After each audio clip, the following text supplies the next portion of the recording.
shahrimda 6 oylik kurs davomida tayyorlandim. Mutaxassislar Koreya davlatida o'qib, ta'lim olgan o'qituvchilar qo'lida ta'lim oldim.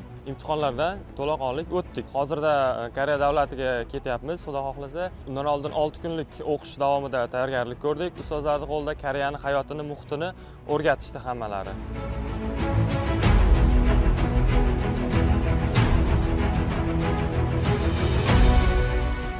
우선은 이민청에서 여러분들 Janubiy Koreyaning HRDK tashkiloti huzuridagi EPS Topic markazi va migratsiya agentligi kelishilgan holda ketishdan oldingi bir haftalik tayyorlov kurslari 4 haftaga o'zgartirilyapti. Bunda asosan koreys tilini chuqurroq o'rgatishga ahamiyat qaratiladi va o'quv kurslari Namangan, Samarqand, Qashqadaryo, Xorazm viloyatlari hamda Toshkent shahrida tashkillashtirish rejalashtirilmoqda.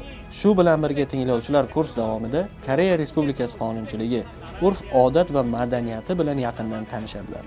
Kurslarning uzaytirilishidan ko'zlangan asosiy maqsad fuqarolarni Koreya mehnat bozorida raqobatbardosh, bilimli va madaniyatni chuqur anglagan holda tayyorlab yuborishdir.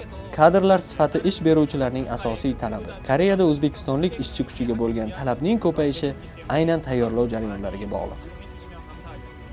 Qatar Ahmad, Sogoring, Tiger Sogoring.